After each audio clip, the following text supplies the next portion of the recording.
The government is directly intervening, picking winners, if you like, in industry. As we've noted before, already announced a $400 million for green alumina company Alpha HPA, $185 million for graphite miner Renascor, $840 million for rare earths miner Arafura to develop a top-end refinery, $1 billion to make solar panels in Australia, and close to another $1 billion together with Queensland to build a quantum computer here. Well, this week I spoke with Rob Scott, the Chief Executive of Wesfarmers. Now, for several decades, Wesfarmers has been considered one of the best and most disciplined investors in Australia, with an acute focus on returns on its shareholders' equity. It owns Bunnings, Kmart, Target, Officeworks and the Priceline pharmacies. It has big investments in lithium processing and chemicals. In each case, the return is the key. Executives in those businesses have to pitch to management for new capital. They only get the capital if they prove they can get exceptional returns. So with that renowned discipline, this week, I sat down and asked Rob Scott why Wesfarmers has not committed $1 billion yet to make solar panels in Australia like the federal government just has. Well, Ross, I think we have more than enough opportunities to invest both in our existing businesses and new businesses. And I guess we have invested over $1 billion in a lithium mine and processing facility that is going to do two things. It's going to, first of all, leverage capabilities we have uniquely in Australia in order to help the world decarbonise. And most importantly, it will help deliver great returns to our shareholders. Did you need the government to give you any of that money to help build that lithium plant? Look, I think the government plays a really important role in facilitating some of these critical long-term investments. And I must admit, we did get some support from the West Australian government that were able to provide some infrastructure funding to support a new road development. And these are some of the examples where I think governments, both state and federal, can play an important role in facilitating new investments. And many Australian companies, including ourselves, we have strong balance sheets, we have the cash, we are ready to invest if the settings are right. Okay, so helping to facilitate is one thing government can do, but that's quite different from government actually picking the winners.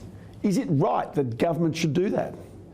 Look, it's a tough one, Ross. I won't be kind of challenging what the government's doing. All I would say is that I can see many opportunities at a very low cost where the governments, both state and federal, can help facilitate investment. There's a lot of capital out there in Australia. There's a lot of capital offshore that wants to invest in Australia.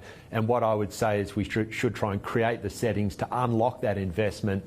That should be the primary focus. So what's on your mind there that they could actually do for you? Well, look, I think there's the one thing, or two things that we find at the moment with a lot of these long lead time projects. Some of the approval processes and the environmental approvals can take a really long time. And time is money for these big projects. So the more that governments can do to not cut corners, we don't want to cut corners, but to accelerate the process of approval will make a big difference. The other area which is really important is recognising the importance of skilled labour and trades. We are seeing at the moment, for example, our chemicals development in Kwinana, we are having to fly welders in from the other side of Australia to do the final stages of our development. We have a shortage of skilled trades, and what is making that even more challenging is not just our lithium project, but a lot of trades are not available to actually deliver another problem, which is residential construction. So we're seeing residential construction costs continue to escalate, and we know we need another 1.2 million homes in Australia. So I think that these are areas where access to skilled labour, accelerating timeframes, and potentially providing some support around infrastructure investment, all of those things will certainly encourage us to invest even more. So does it trouble you that if government gives money or loans directly to one individual project, that other projects, worthy projects, might actually miss out on the funding? Well, I think at the moment, given that we have a very tight labour market, the reality is that when we're all competing for the same talent, we're all competing for the same workers, and not just at say a mining level or an infrastructure level, but also the point I mentioned that we might ask ourselves, why have construction costs for new home builds and renovations gone up 40 or 50%? There is real competition around skilled labour there. So look, there is a concern of how we are using the capital and the talent that we need to take advantage of these opportunities. But look, I do want to say, Ross, that there have been examples where our businesses have benefited from targeted investment of the WA state government and even the federal government with their Powering the Regions Fund, helping us to invest in new technology to decarbonise our chemical plants. So there are some positive examples out there. But you're investing in some of those green areas of the emerging energy needs, you know, say for example, a lithium plant you've spoken about, but also into potentially ammonia in the future. Is this a way in which private enterprise and government should be sitting side by side to ensure that those projects do get up? That's correct. And look, I think there are a few areas where I think the policy settings could evolve to really encourage Australian companies and foreign companies to invest more in Australia. And examples would be the important role that carbon capture and storage will have as a transitionary way of decarbonising. We're developing a project in Western Australia that could help us have the confidence to invest in a new ammonia plant rather than just importing ammonia from offshore. The other area, I think, is potentially thinking about how we could use investment allowances to help encourage Australian businesses to invest in areas of decarbonisation, to really encourage that investment. These are some things that are worth looking at. Okay, so can I ask you about a totally different thing, and that is the so-called cost of living crisis? I mean, given the fact that you have got Bunnings and Target and Kmart and Officeworks, you know, you can see whether this is real or is it something that simply is being manufactured by Canberra to take attention off our politicians?